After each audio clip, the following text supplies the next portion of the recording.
Alright, welcome back guys. Today we're going to be making a video that I've wanted to do for a while, but I just haven't had a chance to really work on it, and that's kind of going over the different choices of bolt carrier groups that you can use. Obviously this doesn't represent everything that's on the market, but this is kind of a good representation. The only other one that I know of that I can think of off the top of my head that I don't have represented is the nickel boron plate, or the platings, or whatever you want to call it, coatings. And I don't have one of those with me, so I'll talk about it a little bit, but I don't have one here represented. For those wanting to know, I also am wearing gloves because I prefer not to get this crud all over my fingers because, as you can tell, I don't really clean my stuff unless it needs cleaned. Everything's going to be dirty after about 3 or 4 rounds, so I don't bother cleaning. I'll lubricate, but I don't clean. Anyway, so this one right here, I will just start from the bottom. So here's your standard phosphate finish, which, as you can tell, this one is a Palmetto State Armory. We have one that's right here. This is actually a chrome plated that is actually made, I don't know if Brownells makes it or they have someone make it for them. Anyways, this came from Brownells. It's their retro line. It's the chrome plating one. I got that for my M16 clone that I built. I have this one right here, which is a nitrided bolt carrier group. As you can tell, it's absolutely filthy. This is the one I keep in my main gun. It has some drawbacks too, and at some point I'd like to replace it, but for now, that's what I'm running in there.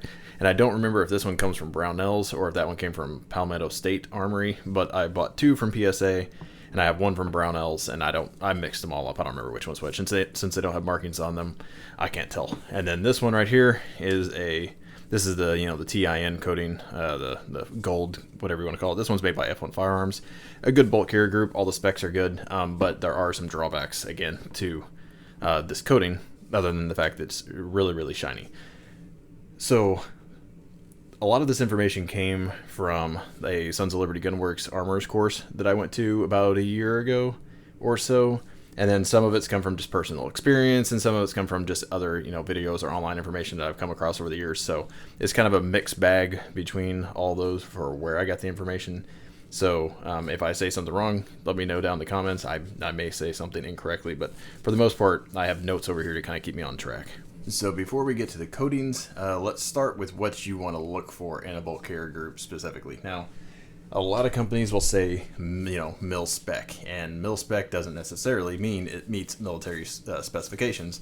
It just might meet some of them. So you really want to dive into, what you're buying to make sure all the parts are actually made to military specifications. And if you want to see what that looks like, you can go over to Sons of Liberty Gunworks to their website and click on one of their bolt carrier groups, and it'll have a giant list of every individual part, what was done to it, what it's made out of, all that kind of stuff. If a company doesn't give you that information, it's probably because they're skimping out on something, whether it's a spring, whether it's, an extractor, or whether or not it's, it could be the key, staking keys up here, the screws on top. It could be all kinds of things. You want to make sure that they're doing everything correctly if you want a actual mil spec gun or bolt carrier group. Now, does that to say that some of these other coatings and other things aren't fine? No. I mean, all of these work. I haven't had any issues when it comes to reliability with any of these. But when it comes to longevity or just, the uber reliability, these are the things you kind of want to look for. And again, you're going to pay for the reliability. I think the Sons of Liberty bolt carrier groups, which are made to essentially military spec, actual military spec, they're around 150 to 200 bucks depending on what you get, versus something like this PSA. You can buy this for around 65, 70 bucks if you find it on sale. This one right here was, I think, around 100. The nitrided ones are usually around 75 to 100, and then this one right here I think is around 200, 250, something like that, because it's shiny. Anyways, what you want to look for, the first thing let's go over is the bolt, and the bolt is this piece right here. The main thing you want to look for is that it's made out of 158 Carpenter tool steel. That's important because the ones that are made out of the 9310, while that material is technically harder, they're more brittle.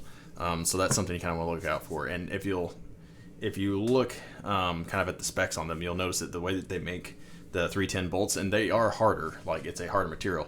The problem with that is they have a higher percentage of breaking. So the locking lugs on here have a higher chance of breaking because it's a more brittle steel. The 158 Carpenter's tool steel, it's a little bit softer, so it can handle Higher pressure is a little bit better because the metal can more or less flex. It's just something can bend before it breaks, and you want to have a little bit of flex. It's like a skyscraper. A skyscraper does not, stand perfectly still. It has a little bit of sway to it, so it doesn't just crumble. So the same general idea there. Not saying 9310 bolts are bad, but just know that that's what you're getting into. So the other thing you want to look into, and some of these, this one actually has it written on here, as you can see. Hopefully you can see that on there. It has MP on there, which is magnetic particle inspected, which honestly really doesn't mean a whole lot with most companies because it could be batch tested. Something you want to look out for. You want to make sure that they are individually tested, not batch tested. That's important. Because if 1 out of every 100 is fine, well, that doesn't mean the other 99 are fine. It just means the odds are they're probably okay. And the whole magnetic particle inspecting doesn't really mean anything if it's not high pressure tested first. So you want one that's high pressure tested, which means they throw a round in there that's overpressured and they fire it, and then afterwards, whenever they magnetic particle inspected, they're looking for all the little hairline cracks that may or may not have formed. So one thing that's important to know, that all of the bolt carrier groups, or bolts specifically, that are tested, they have about they have a 3% failure rate whenever they do that. So just know that if yours is not high pressure tested, it probably has a 3% chance of breaking if you have a high pressure round. So that's just kind of one thing that they factor out by doing the high pressure testing on there. And then they look for the magnetic particle inspecting to make sure that they find those 3%, I guess, essentially, or look for a little hairline cracks. So that's something to know. There is also the idea that whenever you high pressure test a bolt, it does shorten the lifespan of it, technically, just a little bit. But by doing that, you ensure that your bolt isn't just going to shear off, or you're going to have bolt lugs that shear off or anything like that. So yes, it reduces the life of your bolt just a little bit, but it's a guaranteed functionality after that point. So that's just something I thought I would mention. The carrier itself, most companies use 8620. That's fine. There's no real problems there. The carrier keys, in case you want to know, up here, you want to make sure that the torque is 58 inch-pounds. That's the torque on the screws themselves.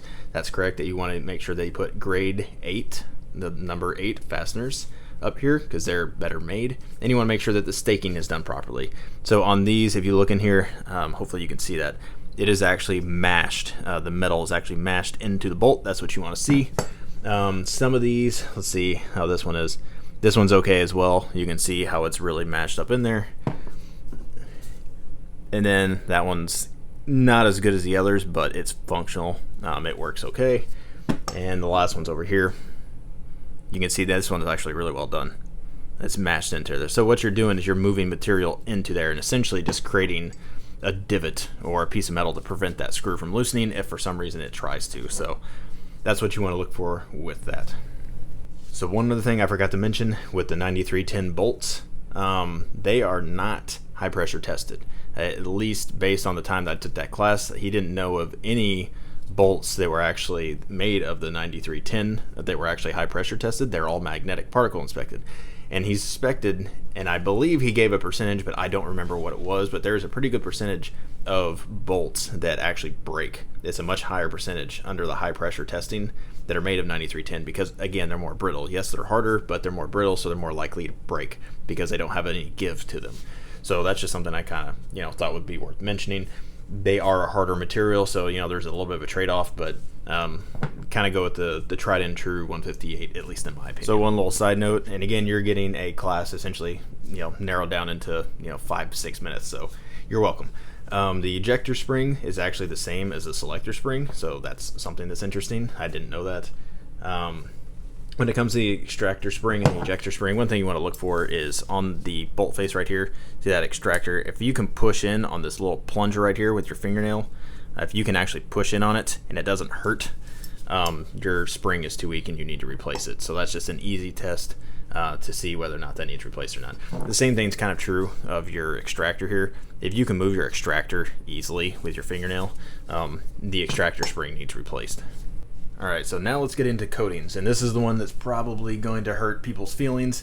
That's fine. Again, I use the nitride bolt carrier group, and this is actually the bolt carrier group I took to that class, and it was used as an example of one that specifically failed the gauge test whenever he used the gauge on the gas key right here.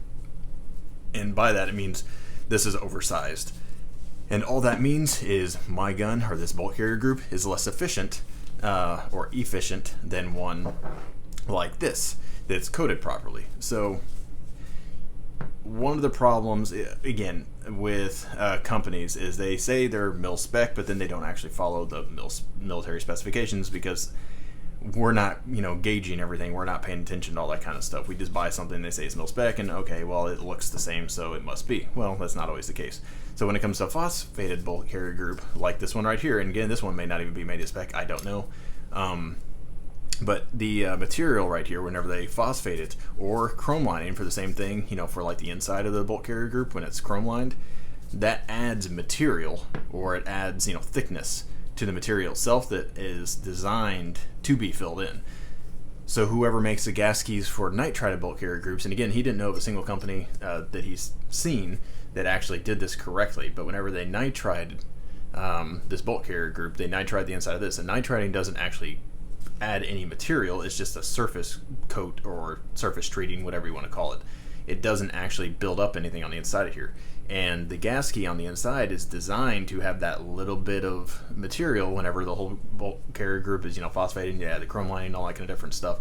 It's designed to have that buildup on the inside. And when that's not there, it just means this hole is a little bit bigger, which means whenever it goes into the gas tube, it's going to be a little bit more inefficient because there's more volume in here than there's designed to be. Now, that doesn't mean the bolt carrier group isn't going to work.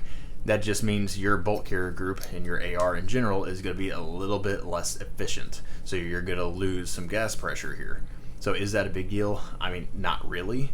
But it is something to take note of. Now, what companies should do, and if you work for a company, then you should tell your bosses, hey, do this. But if they're going to nitride something on here, that's fine, but they need to put some sort of coating either on the inside of this, or just mill out these gas keys that are designed to be nitrided. Just mill out the inside, or however they make them, a little bit smaller. That way the diameter is the same as something like this after it's been coated. So then you just have a less efficient. And the entire point of his class was basically how to make the most reliable, most efficient AR possible. And this was just a nitpick criticism, and he used mine as an example, again, as one that failed. And you can see why I'm wearing gloves. It's disgusting. I don't clean my stuff. So this is one that failed to test. Now, that doesn't mean this bolt carrier group hasn't been reliable. It 100% has been reliable. Haven't had any malfunctions whenever I took care of it. And that's something else I'll kind of mention here for a second before I get into the coatings and which one I think is best or whatever. People who think nitride is the best, it's very slick. It's very easy to clean off, just like this one up here. The problem with this one is because it's so slick, it doesn't hold lubricant very well. So like phosphate's a little bit more porous, and so the lubrication kind of sticks with it, especially if you use it in a thicker lube, like a CLP or something, versus this bolt carrier group gets fairly dry much faster because there's nowhere for the oil to stick. So it all just kind of slings off, and then eventually you're basically stuck with the nitride. But you should always lube your guns. Now, this specific bolt carrier group I took through a Chris Costa class, and it was I forgot what the name of the class was, but basically it was a rifle one.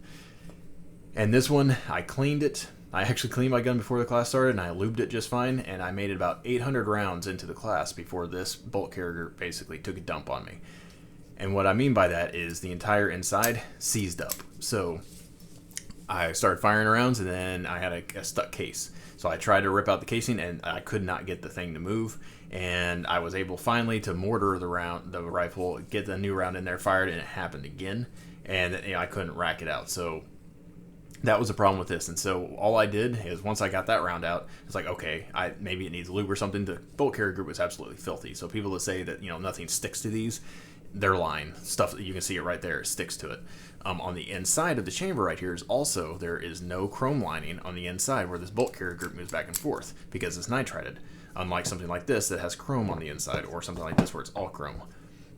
So what that means, and again, nitriding is a slick, good, hard protectant, but it's not as lubricious as chrome, and it doesn't hold lubrication. So what had happened is this bolt carrier group was basically just rubbing against a whole bunch of carbon and crud that was in there, and since it's not slick on the inside, it just got all gummed up. So all I had to do to fix it was I just sprayed some CLP. I have the foaming, aerosol spray, sprayed some in both of these holes, sprayed some on the bolt, just kind of worked it. I didn't even clean off the bolt, just worked it a few times, put it back in the gun, ran flawlessly the rest of the time, the rest of the class, and that was another 800 rounds or so.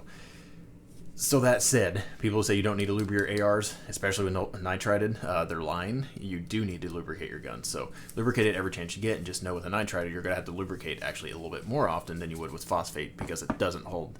It doesn't hold that lube. Now with something like this is the TIN coating or gold, whatever you want to call it. This one I think is a little bit more slick than nitrided, and it's a harder surface, material. It's kind of added on there. It does add some. Unlike nitrided, I think it's still a form of nitrided, but I believe, again, I could be wrong, that this adds a little bit of thickness that works slightly different than that type of nitrided. The only problem with something like this, and this is also a problem with the nitrided bolt carrier groups, is it's not as grippy. Because it's so slick, which it is, this is a very slick bolt carrier group, stuff just wipes off. You can see nothing sticks to this really, even more so than nitride. But because of that, your extractor doesn't grip things as well because it's very slippery. Is that a big deal? No. Have I noticed that that's been a big problem? No, not really. And actually, now that I push this in, I need to change that the extractor plunger spring because I can push it in with my thumbnail. So learn something new every day.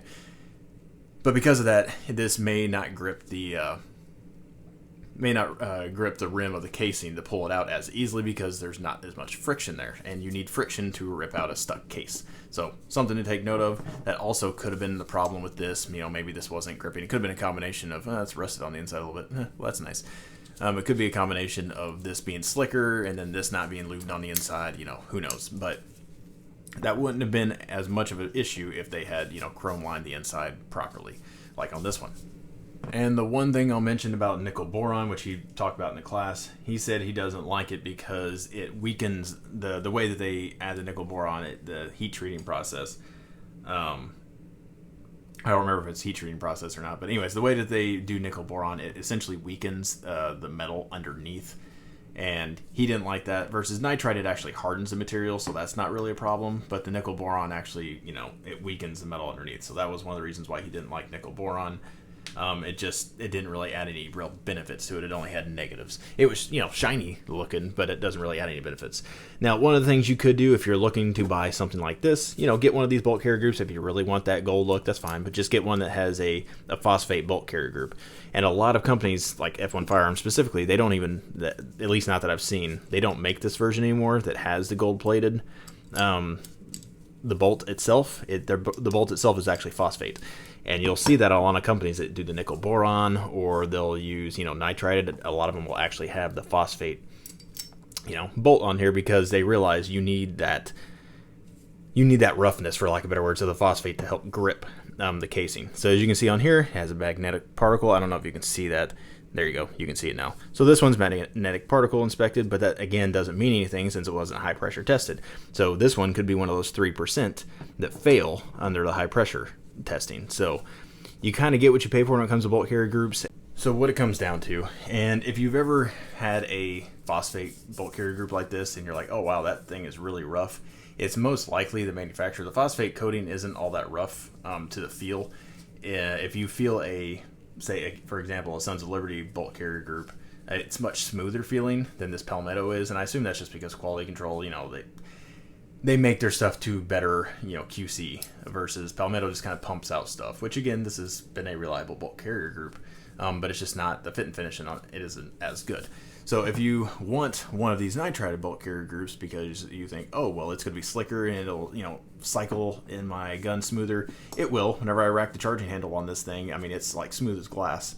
But one of my friends just bought a Sons of Liberty rifle, and the bolt carrier group on that thing is just as slick as this one is whenever it's lubed up. So I don't buy much into that. If you don't like the gritty feel, it's probably not actually the bolt carrier group or the rifles, or the coating's fault, I should say. It's more than likely the QC of the company who made it to begin with. So hopefully I didn't confuse you. Hopefully this was useful. Again, if you want to look at the proper specs for a bolt carrier group that's phosphated, go to Sons of Liberty, go to their website, look at all their stuff. And they didn't pay me to say this. I just basically learned that half of my stuff isn't, as good as it should be, and that doesn't bother me. These aren't for, self-defense rifles. This one is. At some point I'll, replace it. This one's a fun gun. This one's a DMR fun gun. And then this one's just a spare one I just had kind of laying around. So you can take stuff personally. You don't. I didn't take it personally whenever he basically said this one has problems. It's okay. Check your egos at the door whenever you get into gun stuff, because you don't grow, you don't learn anything. But hopefully you found this useful. If you like these kind of videos, I've taken a couple different armorers courses. I can give you some of that information if you're looking to build stuff.